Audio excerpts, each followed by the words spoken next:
সাংস্কৃতিক তথা শৈক্ষিক নগৰী যোৰহাট চহৰত নতুনকৈ সংযোজন ঘটিল দ ডেকৰ নামেৰে এখনি লোভনীয় খাদ্য সম্ভাৰৰ এখনি সম্পূৰ্ণ স্বাস্থ্যসন্মত বেকাৰী কাম কেফে।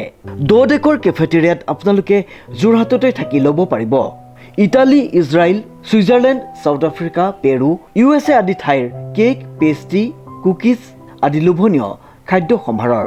যিকোনো পাৰ্টিৰ বাবে অৰ্ডাৰ কৰিব পাৰিব এইসমূহ লোভনীয় খাদ্য সম্ভাৰ। গতিকে আজিয়ে আহক সপৰিয়ালে দ ডেকৰ বেকাৰী কাম কেফেলৈ আৰু জুতি লওক সুস্বাদু স্বাস্থ্যসন্মত খাদ্য সম্ভাৰৰ। আমাৰ ঠিকনা দ ডেকৰ সঞ্জীৱনী নাৰ্ছিং হোমৰ কাষত এটি ৰোড, যোৰহাট। 42 নং পূব সৰুচৰাই গাঁও পঞ্চায়ত দখলৰ জোৰজাৰ চেষ্টা আপৰ। আম আদমি প্ৰাৰ্থী যাদৱ দাসে মুকলি কৰে নিৰ্বাচনী কাৰ্যালয়। ৰাজ্যত এতিয়া পঞ্চায়ত নিৰ্বাচনৰ যুদ্ধকালীন প্ৰচাৰত ব্ৰতী হৈছে শাসক বিৰোধী। যোৰহাটৰ 42 নং পূব সৰুচৰাই গাঁও পঞ্চায়ত দখলৰ বাবে কঁকালত টঙালি বান্ধিছে আপৰ প্ৰাৰ্থী যাদৱ দাসে। যোৰহাটৰ পৰা শ্ৰীমন্ত মাধৱ বৰুৱাৰ ৰিপৰ্ট, নিউজ নাও 24/7।